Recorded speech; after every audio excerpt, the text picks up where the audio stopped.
Hello, everybody. It is day 22, and it is actually day 22. Um, Today's May 14th, 2024, and I am on day 22 of 365 days of this suspending disbelief experiment turned movement. And whoo boy. So, the last couple of episodes have been fairly rough. And as I sat down to record this one, I had the thought, like, damn, what can I share today that's not depressing or that's like more exciting or something different? And I had to really catch myself because the whole point here is just to keep it real. And today was a continuation of the last 2 days. So, trigger warning just in case I say anything related to it for suicide, just in case anyone is skipping over the episodes with this talk in it. So, um, just kind of, I guess I'll recap my day. We slept in a little bit this morning, got free breakfast at the hotel, um, met up with, so my daughter's father was released from the hospital. We met up with him for a coffee and like just hang out a little bit before heading back home. It was almost a 4-hour drive to get back to our hometown, which I scheduled it so that I was there on time to pick my son up from school, then drove to the town where his dad lives to pick up my youngest daughter from her dad, and then got back home. So we were on the road for several hours today. Um, Again, I could not be more grateful just all across the board for the hotel that we were gifted for the night to get enough sleep so that I could drive safely that big long drive back home, for the fact that my daughter's father and one of my best friends is alive and well for the moment and en route to getting the help that he needs, so that this doesn't need to be a concern again. Um, for my mother and her husband for loaning me money. I had to borrow more money to make it back because with buying food for us on the way and everything, I ran out of what I had borrowed the first time.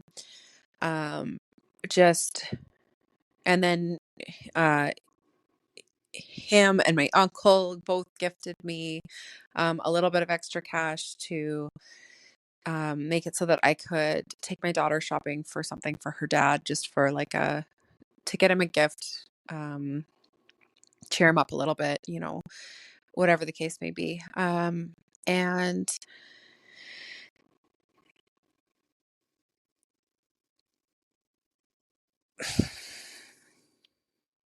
it was, it was a very up and down day, right? Again, with like so much gratitude, and then also, um, kind of revisiting what had happened, while chatting with him and my daughter today. um, Getting home and, doing all the catch up of having been away from home for a couple of days. Um, the younger two being a little extra tired from being at dad's, and just holding my babies tight, right? Um,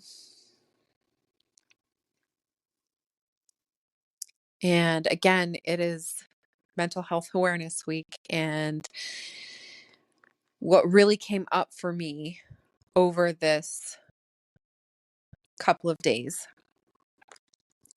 is that idea of we are So, okay, I'm going to try to rephrase this. So many of us are living in a state of semi depression, okay, where we're just not exuberantly happy most of the time, right? We're just kind of blah. We're just going about our day to day. We're not enjoying life. We're not enjoying life. Like it's just kind of this blah. And what ends up happening is we become accustomed to being depressed. Okay. And I'm saying this because um, what has happened over the last couple of days for me has made me realize that I have been not living in a state of depression, but just not living in a state of happiness that is at the level that I would like to be at, and that I could have been doing something about it. So, um, I, for instance, have not been really pushing myself to get to bed on time, to get up in the mornings and have my time to myself without my kids, where I can really, really ramp up the self-care and be so ready to have just like the best day with them. Um, it's a routine that supported the way of life that I wanted to have. Um, and like it was so extremely different than the life that I had living with my ex-husband, who literally rebelled against this morning routine. Like he couldn't get on board with the change, right? So it was, even though it made me better all around so that I could show up better as a wife, as a mother, as everything. Um, he took it personally. And it was one of the major things that made me realize the disparity between the two of us. But all of that aside, I've realized like I have not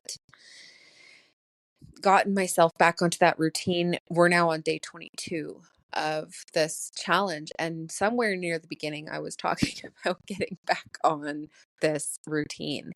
Um, Now, 10 p.m. is not my normal routine. That was sort of what my guides had suggested to me. I'm going to have to kind of tune in a bit and just get some clarity around that, because I do find that I really struggle to get to bed that early. It's not quite 10 p.m. here, and I am tired because of the last couple of days. I'm very emotionally drained right now. But I want to make sure that I have something set up that I'm going to be able to sustain, right? That is going to be easy for me to continue going forward, so that I can be keeping my word to myself. And then also getting up in the mornings. And um, yeah, so the major realization for me personally that came out of this was that by not prioritizing this piece, I'm not giving myself the level of joy in my life that I could be having. And that I've just been kind of okay with that I've just been allowing myself to live in this state of less than as happy as I want to be. Um, and really realizing that I'm not here for that anymore. I'm not okay with that anymore. And I want to not only be the best that I can be, and that's why I'm always constantly learning and growing and healing and all of these things, but I also want to live the happiest that I can live. And I want to enjoy my life to a level that is, nearly unheard of. That is just, I don't accept this anymore. And the problem that so many of us face is we get stuck in that rut of good enough, of, it's our comfortable uncomfortable zone, where like we're comfortably uncomfortable. We're not having a great time, but we're comfortable there because we're used to it. And to me, that had become unacceptable, and I had fallen back into that being my norm. And I hadn't even realized it until this event happened. And it made me really think about life. And these things do, right? They make you realize just how precious life is, and um, how much you want to be present with those that you love, and how important it is to create a life where you have the flexibility to be there for the people that you love. Which again, I'm so grateful that I have done that for myself. I have so much to be proud of for how far I've come in my mental health journey. And this just brought awareness to the fact that I have allowed some of that to slip. And I would not even say that I'm depressed, but I am not as happy as I could be. And so I'm going to change that. And um, I'm not going to make it optional anymore. And I am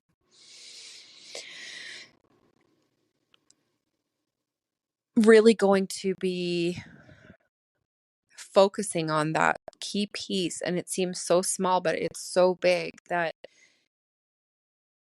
choosing to live in joy, and that my inevitable success comes with joy. It is not my inevitable success that I have to suffer and trudge and be all dreary on the way to.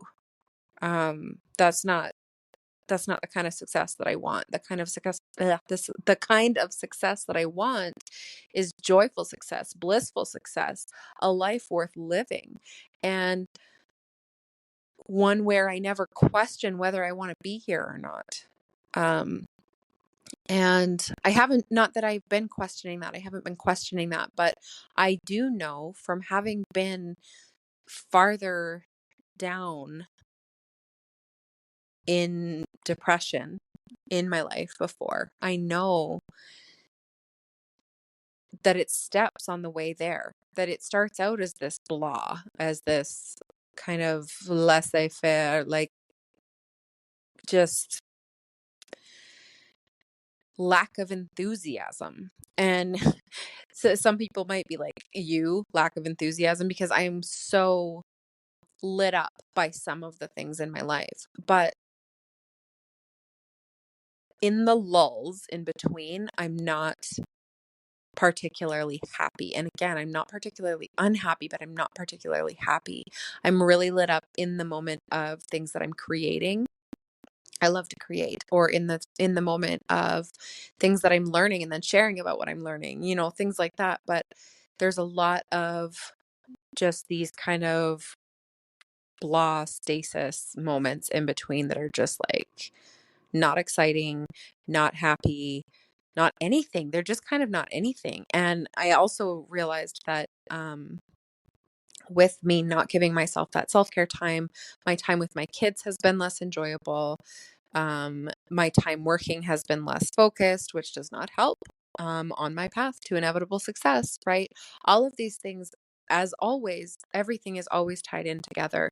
And when we follow our bliss, when we really aim for bliss and joy and not just good enough, that changes everything.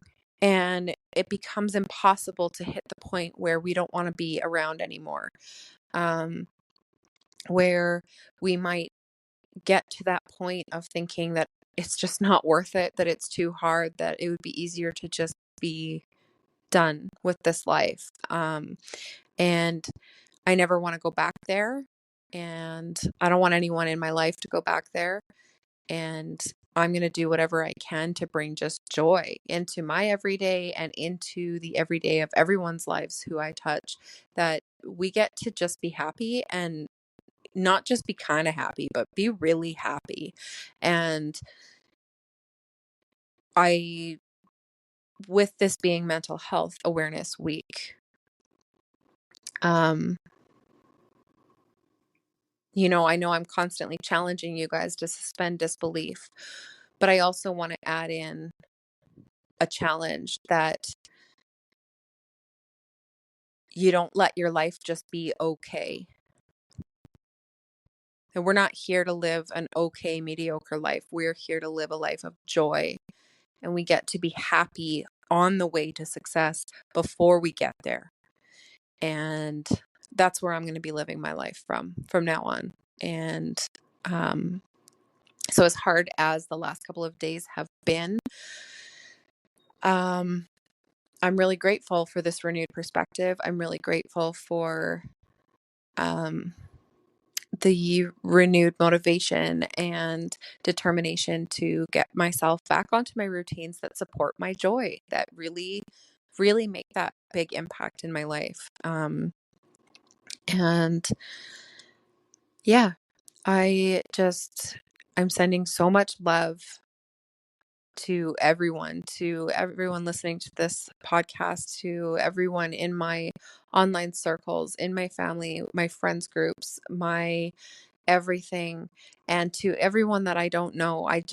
Nobody deserves to feel that way, and we do get to be happy. And if I can inspire that in you, even for a day, I will have made an impact. And if I can inspire that in you for longer, I will be so grateful. And I just, my heart aches for people who have lost someone to suicide. My heart aches for people who feel like giving up. And I really and truly do love everyone and just want this world to be a better place. And I don't care if that sounds stupid or unattainable, because I don't believe that it's stupid or unattainable. I do believe that we can get there, and that's why I do what I do, and that's why I'm so passionate about what I do, and that's why I'm so passionate about sharing vulnerably, because it is possible to live a life that's better than that. And I just want to help more people get there. So that's what I've got for you today. um and um I am, like I said, I'm emotionally drained, but I still feel this kind of renewed sense of excitement for this challenge, of gratitude for the level of belief in this that has come in, so that I'm able to really be present to all of the learnings that are coming through at the same time. Um, so yeah, that's what I've got for you today. I love you all, and I will talk to you tomorrow.